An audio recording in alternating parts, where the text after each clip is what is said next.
07, turn right, heading 185, reduce speed 180 knots. 185 on the heading, 180 on the seatbelt there, 007. Speedbird 124, reduce speed 160 knots to 40 me. 160 to 4024.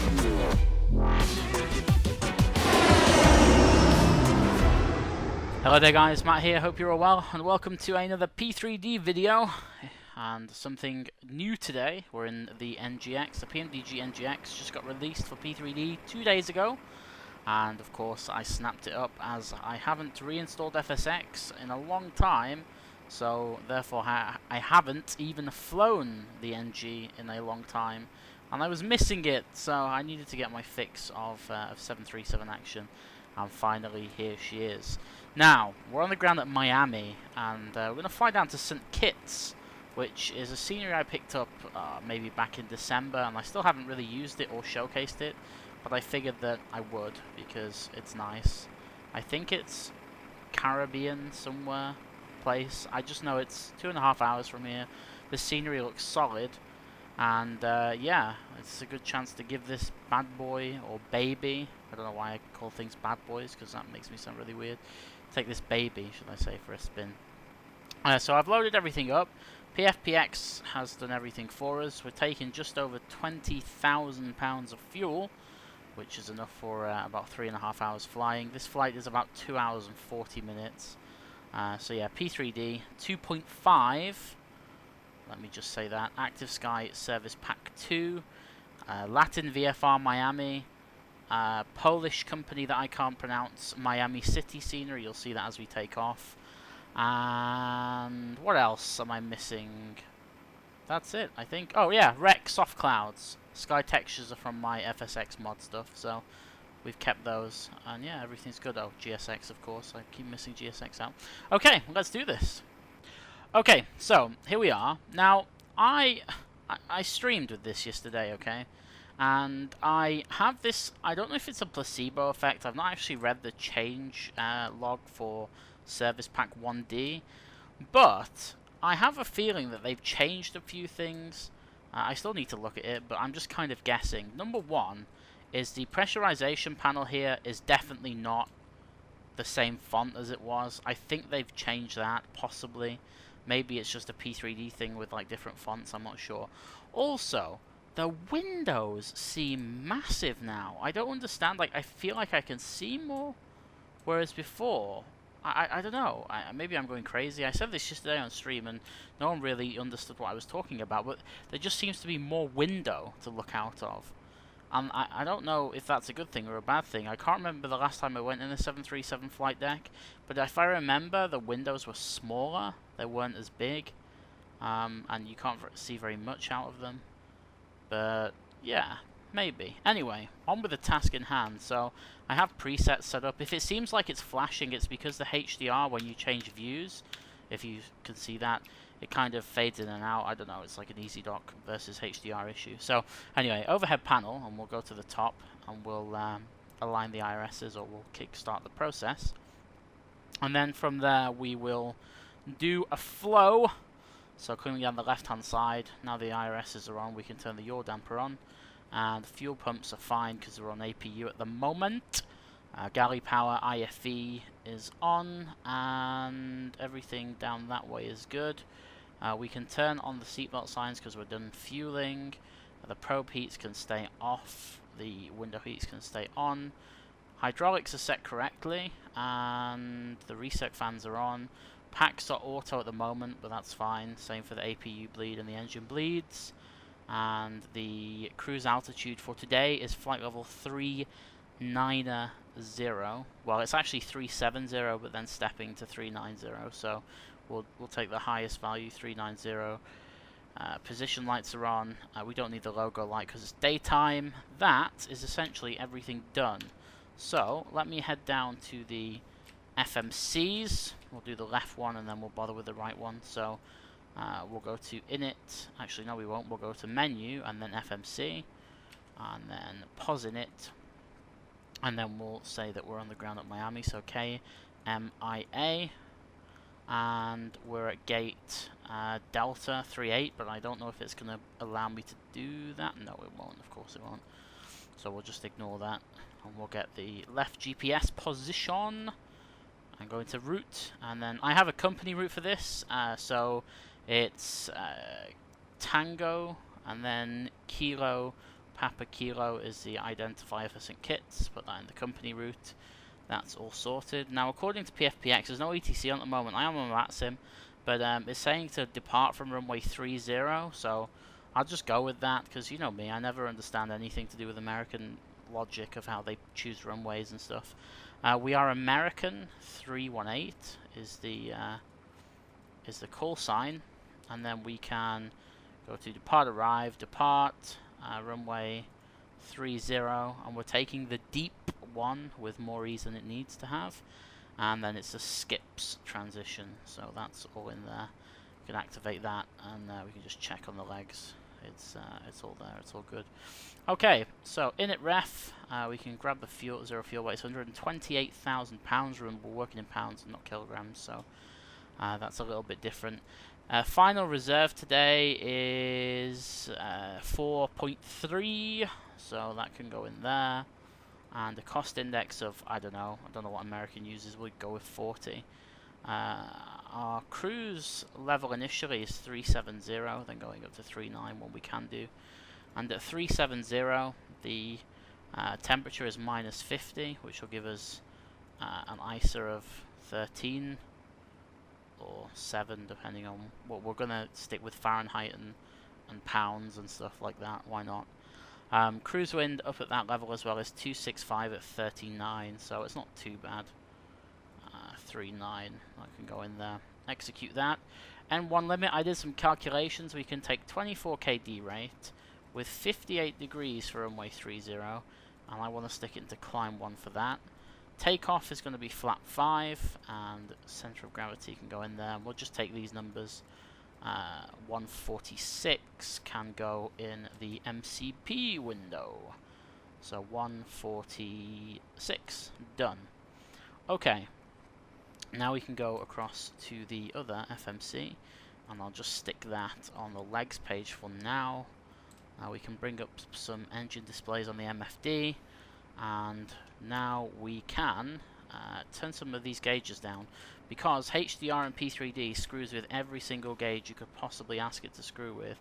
So we're going to have to fly with the gauges to be a little bit darker than normal. They're actually got a kind of black background to them, so you can see them a little bit better.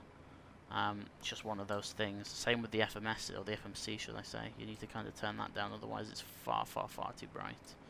So we'll do that all down here. Just a couple of scrolls will get you to where you want to be. Maybe a little bit more on the PFD, so it's a little bit more pronounced. We can turn on VORs. VORs up on the right side, and terrain can go on there, and traffic also. We can do data, and I guess on the left hand side, this is where we can do the same, but instead of taking terrain, we will still take data. But we can take the weather radar on this side now, because the weather radar finally works. It's the same as the 777, it uses ActiveSky weather. I just leave it on auto, which it is right there, and then when we are at a place where we can turn it on. Pro tip, don't turn your weather radar on here.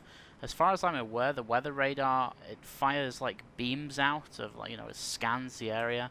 So if there's a poor guy down there trying to do some sort of, you know, check or pushback, or there's passengers, and you start, you know, obliterating them with your weather radar, they're probably not going to be that impressed. I mean, it might not do anything, but hey ho, you don't need the weather radar on the gate anyway, it's not a problem, so you can keep it off. Okay, so that's that done. We can turn the left flight director on, because we're going to be flying from this side, and we can turn the right flight director on. And I'm going to cheat here, because we have no ATC, and I know that, you know, you're meant to abide by initial climbs and stuff like that, but when there's no ATC, you never do anyway, so I'm just going to go all the way up to flight level 370. Now, watch me say that, and then as I taxi out, like Miami Center comes on or something, then we'll have to revisit that, but it's really no issue right now. I'm kind of being a bit of a noob with it, but I'm fine with that. Okay, auto brake can go to RTO. We need to make sure the radios are onto VATSIM, so 122.8 is going into COM1 active, like that. And we can squawk 1200 is fine because we're in the States. Everything else is pretty much done. So there you go, that's how you set up an NG in less than 5 minutes, if anyone's interested. Now you could do it, you know, the long way around, but sometimes you just want to get flying, you know. I'm all for realism and having, you know, the hardcore series like I've done before, but now and again I just want to jump in it and go somewhere, and, you know, I like doing it this way now and again. Okay, so, with that in mind, we can switch on all the fuel pumps, I suppose. And we'll keep the hydraulics as they are, and we'll ask GSX to push us back, and we want to go nose right, so the pushback tug will come in from there. While we're doing that, we can grab an FMC, and we can disconnect everything, so menu, FS actions, make sure the parking brake is on, and we can get rid of, that was a Jonathan Ross moment, get rid of the chocks, and we can also close the doors. We probably should have done the doors before the chocks. There we go. Done. I can go back to the legs page now. So we'll just wait for Mr. GSX to say something to us. Can't see him. I don't know where he's gone, but that's fine. So, anti-collision light on, and which is the beacon. I also set up a view for this as well. Have you seen the HGS system, heads-up guidance display? If I press 5 on my keyboard, I go to that view. And we may use that on the approach into St Kitts. I've not even checked out what type of approach it is, so it may not require something like that. But if it's, you know, something that we can make use of the HGS with, then absolutely we will. The only problem I have with P3D, I think it's a great platform, and I haven't installed FSX. You know, it's never going to be flawless. Nothing ever is. The frame rate and stuff is better in some areas, not so great in other areas, but I think that's to do with optimizing of add-ons from developers. But having said that, it still is annoying, even at default places. If you look in certain directions, it takes a while to render textures. So I don't know what's going on there. So maybe they'll address that in a future update. Anyway, packs are coming off, and the isolation valve can go back to auto. Is it auto or close? It is auto, isn't it? Yeah, auto. Right, okay, so we can start number 2 on the push, which is as easy as flicking that switch there. And then waiting for the spool. And 2 is alive, and 1 is alive. We'll wait for 2.5 and 1. And then we'll blast it with some fuel. And away we go. And I just realised I went nose right and I should have gone nose left. Oh well. That's interesting. Or maybe I can't get through that way anyway to runway 30. I don't know what's going on. And I just ignored the engine start. Whoops. That's what happens when you get distracted. So to get to runway 30 actually from here... Oh, no, I did. I pushed back the right way. It's fine. Because you kind of go around the end of the...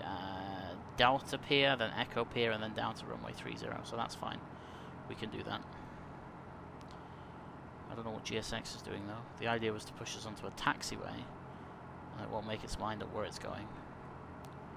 Waiting for the starter cut. Ah, there we go. Starter cut out, so we can start number 1, and away we go. And 2 is rising, and 1 is rising.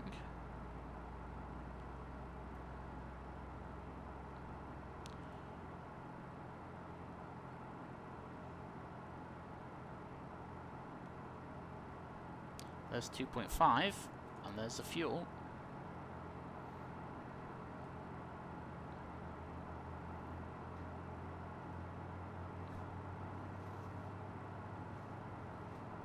The engine is just coming online.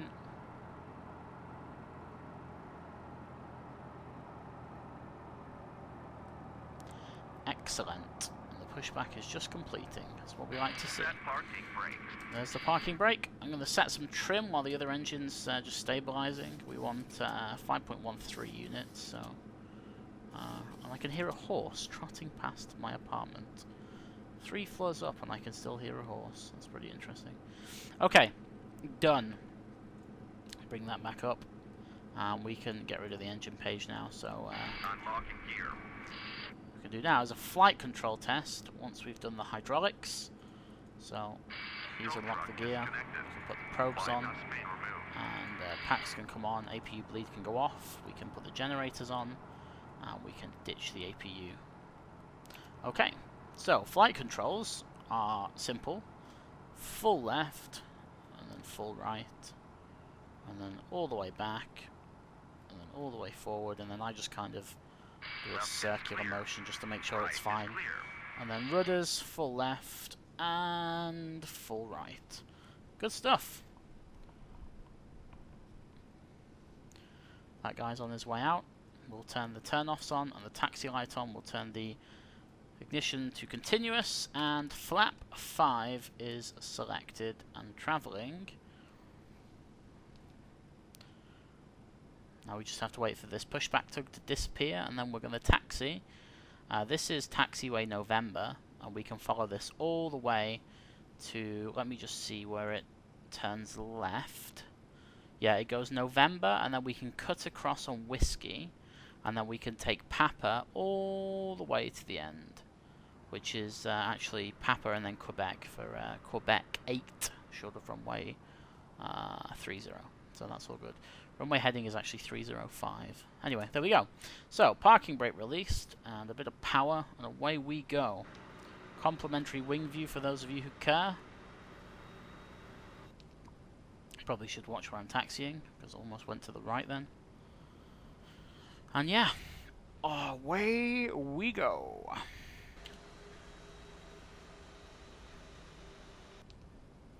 I'm saving the night lighting for another video because I think you'll actually cream when you see the night lighting in P3D.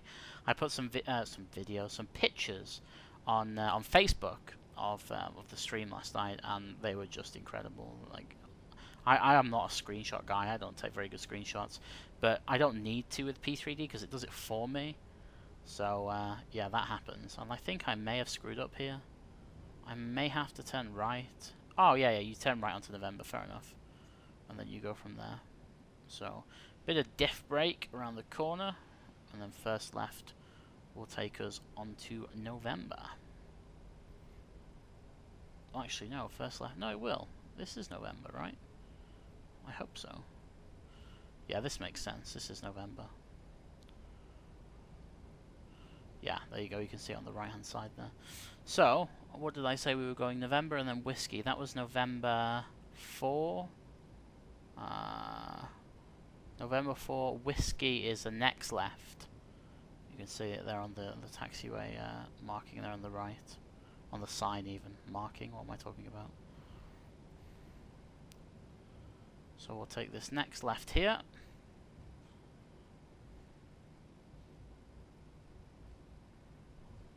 And then we'll run this all the way down to Papa. And then that will put us in line for runway 30. Okay, so we're just passing Sierra now for runway 30. It's a bit further down. We're going to end up crossing runway 27 and then lining up from the other side of 27. You can see the city in the distance there. It looks pretty cool. That's the Polish. I always say it wrong, so there's no point in me trying to pronounce it. It's like Zveki or Zveki design. I'm so bad at pronunciation of other languages. But either way, it's good. It's just a bit laggy. But I mean, the problem is they put a lot into one area, and then I kind of expect it not to be laggy, like an idiot. But you know, when you put a lot of autogen and a lot of custom-built buildings, custom-made buildings into one area, you are asking for problems with frames. I mean, right now I'm taxiing out and I'm getting 18 frames. Now, if I took that city stuff out, I'd probably get like 29, 30, locked to 30. But, yeah, whatever. Okay, so, I hope this... Have I screwed up here? Yeah, I have screwed up here. I was meant to take the next right. This is runway 27, and then this is runway 30. I took the wrong right-hand turn. Whoops. Okay, so that's everything ready to go. So I'm not going to mess around. We're going to get straight on and away we go. So auto throttle in. I'm going to start the clock on my side, if it'll let me click it. There we go. And let's get the transponder on. There we go. And we can also turn the lights on. Why is this saying runway 0927? That's very, very strange, because this is runway 30. Oh, I guess. Oh, I see what's happening. Okay, that's fine. That's good. Right, strobes are on. And yeah, this is the right runway, but I guess this is like a holding point for 0927, so we can just get on with it. Right. All the clocks are started. Everything is set. Lights are on. Okay, let's go. 40%. It's just stabilizing now. And toga. Whoa. Did not expect that shift. There we go. Identified of runway 30. Heading is 305. And power is set through 80 knots.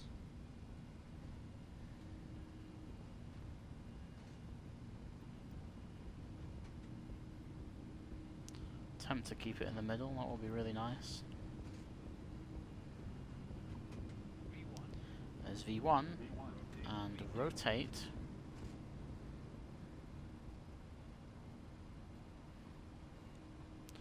There's positive rate and gear up. Just follow the flight director for the moment. Actually, we'll just pitch for V2.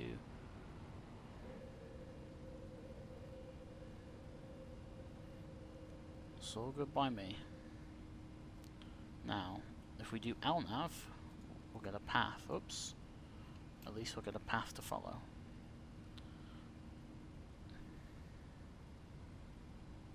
Now we can do level change. We can.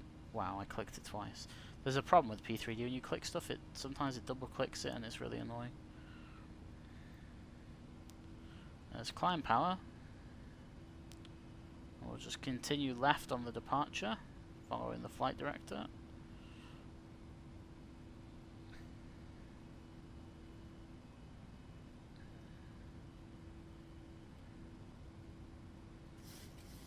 Good stuff.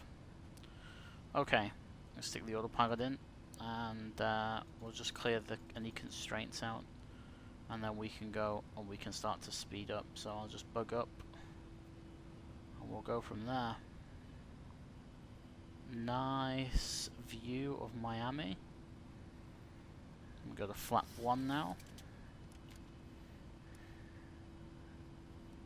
It's going to turn us left all the way over the top of the city, so there'll be that view soon. And what we'll do is we'll keep flap up speed, but we will put flaps up, and with that we'll get rid of the gear and the auto brake, and we'll get rid of the ignition switches. We'll just keep it at this while we make that turn, so it's neat and not all over the place.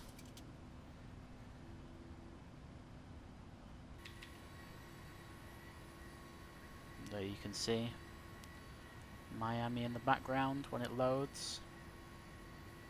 Looks cool though. See all the traffic on the roads if you look carefully. Right, because I'm a rebel, and to avoid everything I'm going to go direct to Krabi, which will turn us left, and then once we're stable and they're heading towards Krabi, then we can speed up.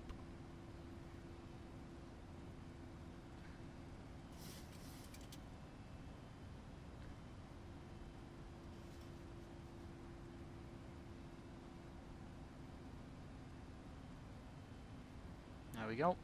Spinning all the way around, and then we can go into V now. That's fine. It'll figure itself out on the turn. Oh, of course, I forgot to put the weather radar on. Whoops. Because I'm not used to having one. So the 777 used to do it automatically, but in this thing, you're not used to it. Oh well.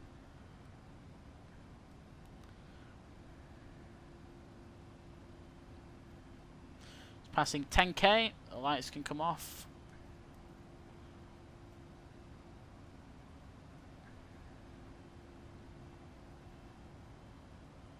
Make sure the heading is synced. Well, I thought we would have been able to see the city, but that's not happening. Good old clouds.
Okay, so welcome back. 2 hours and 2 minutes later, we're about, I don't know, 40, 50, 60 miles away from top of descent, and I had a look at the weather forecast, and it is a bit rubbish.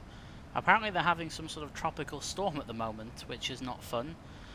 We are going to be using runway 07, but I'm not quite sure whether I should do this, or maybe I should throw it to somewhere else at the moment. The surface wind is 050 degrees at 36 knots, and that's varying between 010 and 080.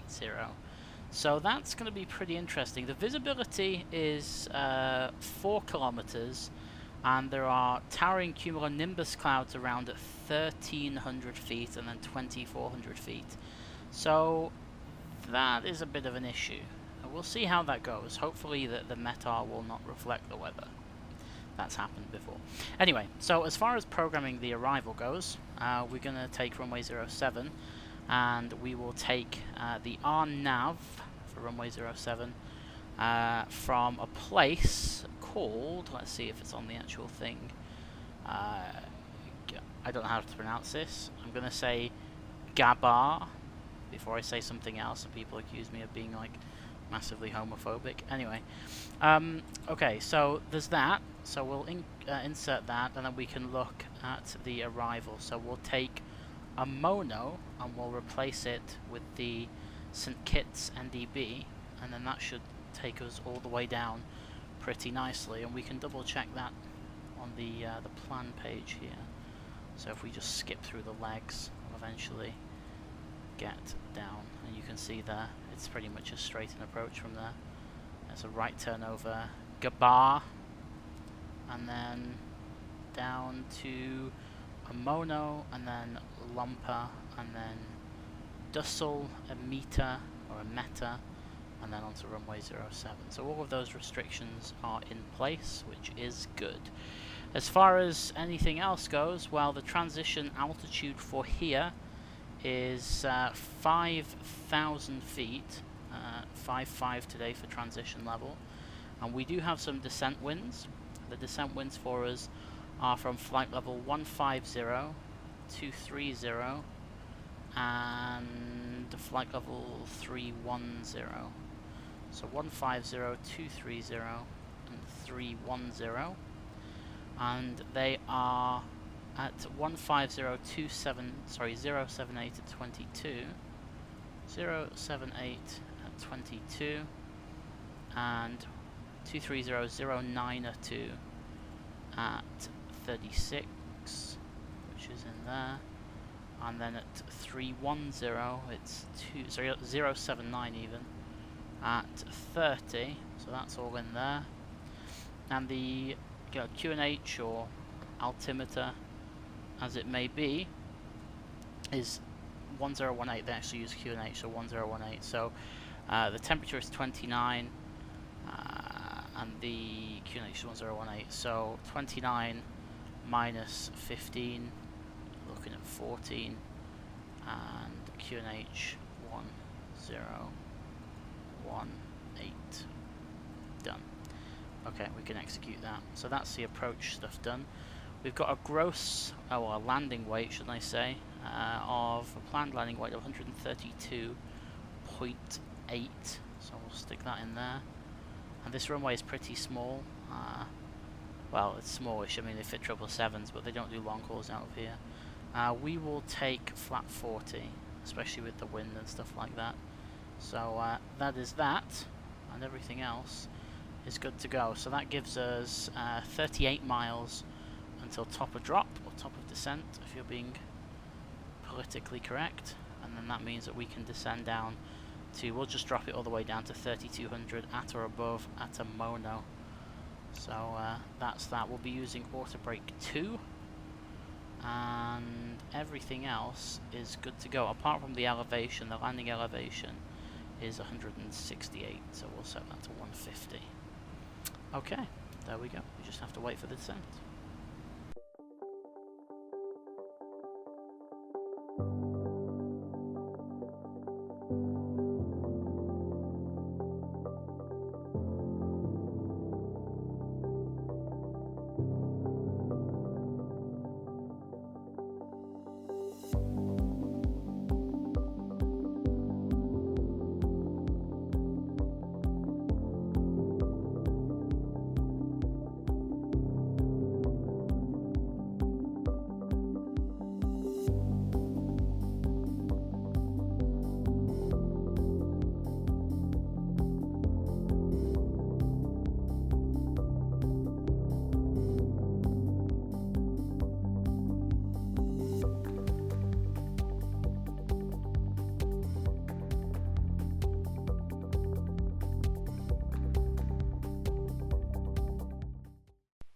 So we are well into the descent now.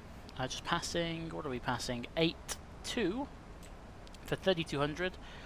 Although the visibility, you can actually see it. St Kitts is on that island there that's covered in that sort of mist, cloudy mist stuff. Looks pretty awesome actually. Hopefully, if the visibility stays like this, then we can ditch the RNAV and we can go visual.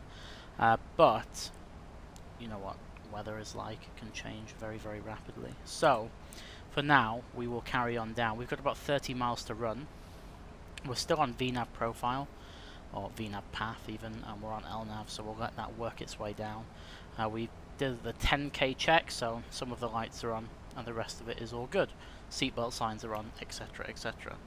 I was going to use the HGS, but I decided against it. It's really very, well, there's not much point right now. We'll use it. Maybe if I do the return flight back to Miami or somewhere like that, I'll use it on one of the more kind of major international airports that have all of the correct, what am I trying to say? Instrument approaches is what I was trying to say. This doesn't have much in the way of that.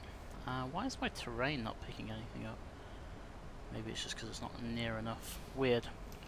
Anyway, apart from that, everything is good. We're just about to go over Gabar and then a right turn, which will give us probably an extra 5 or so miles. But as far as everything goes, it's all good. Look at the water. Can you see the reflections of the water? Just as we, you can see the wing there as well. Nice. See the reflections of the water as we're descending. There's an airport over there. Let me see if I can figure out what that airport is. Actually, I could just turn on airports here. It's TNCE, which is Roosevelt St. something. I'm not going to try and pronounce that. I have no idea. But then you've got this. Then you've got St Kitts, and then after St Kitts, there's another airport there. Tango Kilo Papa November. That is Charlestown. Apparently it's called Newcastle, or Newcastle? I don't know. Whatever. We're not going to either of those places, so it's okay. Okay, so here's the right turn. And shortly it will start to slow us down. That is all good. See if I can see the airfield. Nah, see what I mean? Look at the visibility over that side of the island. It's getting worse. It's okay here, but over there it's not so great, so we may have to leave the automatics in. Anyway, we can set QNH 1019, passing 50, even though we're actually, there we go, 5,000 actually, because the transition was 5.5, so that's all good. Range is what, 8 miles till we intercept the final approach trek. I'm a little bit concerned about this visibility, I'm not gonna lie. Okay, so what's the step down below that? So it's 32 and then 2,000. I could just reference the chart here. So RNAV, so at Lomper it's 32, in meter it's 2k, so we'll reset it down to 2k. The missed approach is up to 3,000, but I don't think we're going to have to do a missed approach. Although I did say that yesterday, and I ended up doing a missed approach at Phoenix, which was interesting. But it's all good. We got down in the end, all safe and sound. Lomper is the initial approach fix. The IAF, apparently. Oh wait, why have they got 3 of them? That's weird.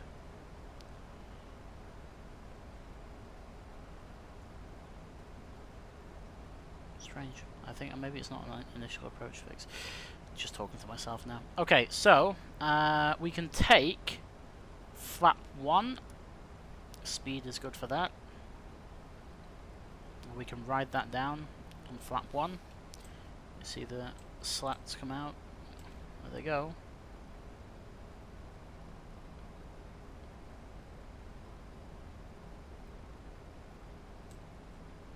See a look at the viz now. It's absolutely shocking. This could prove interesting. We'll start the left turn now to establish the inbound towards a meter,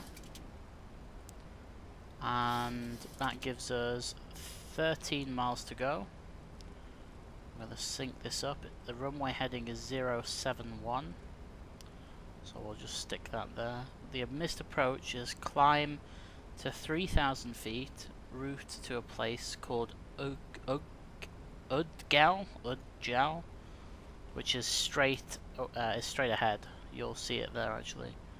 If you zoom out, there it is there. So we just carry on in a straight line if there's a problem. Okay, we'll take flap 5. Flap 5 is running. Flap 5 is set.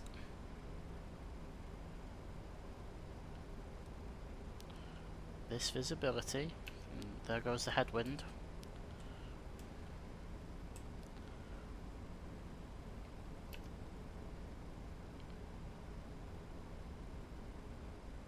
I have full faith in automatics. Our minimum today is 1,270 feet, so that's the point of no return. And apparently we'll reach that at 2.9 miles, and at 2.9 miles it then turns into a 3.5 degree glide. Well, not glide, but 3.5 degree descent path. So that's happening.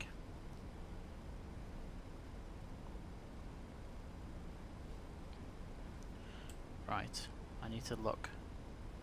Ah, I think I see lights. Good.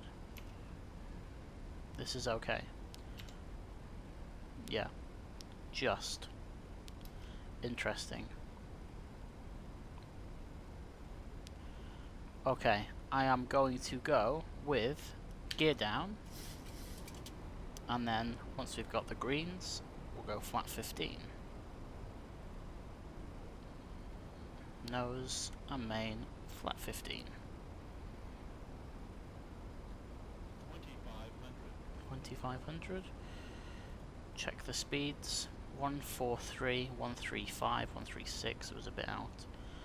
So we want to go one. Actually, we're not going to plus anything onto that. Actually, no, maybe we will. I'm going to plus 10 onto that, I think, because of the headwind. So we'll do 146. So we'll speed intervene it. 146, flap 40. We are visual, so we can disconnect the autopilot. We can set missed approach altitude, which is done. And take the flight director out. Don't need any of those.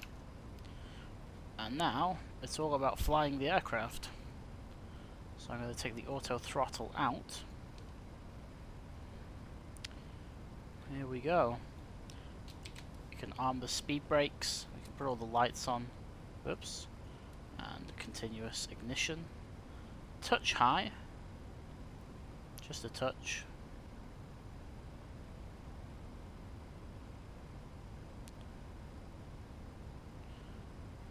But there's no real path to follow now, apart from the 3.5 degree glide, so.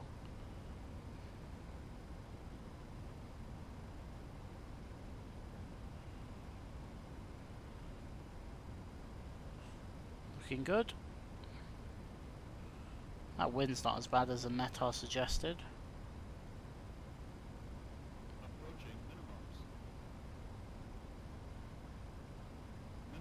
There's minimums. We'll continue and we're landing.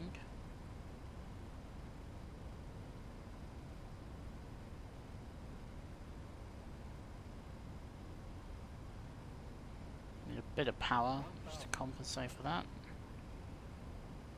All is good. See the cars on the road just below the nose. Need a bit of up trim actually. There we go.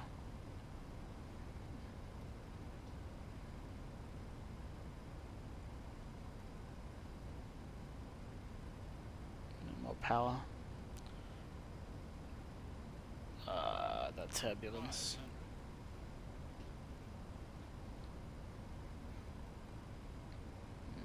Dip below now if we're not careful. It's all good. Bit of power.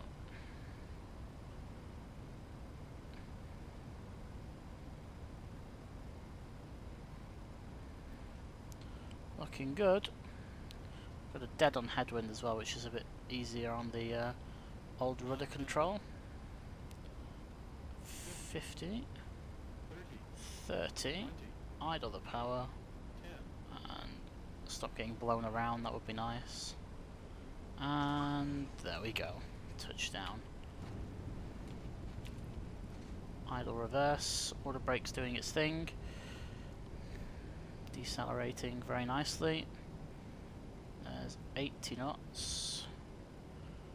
And we can go manual braking. 60 knots. The reverse is back in. And we can vacate here. Very nice. Get rid of the auto brake. Welcome to St Kitts. It's a nice bit of scenery, this, actually. I'm pretty impressed. Turn right here.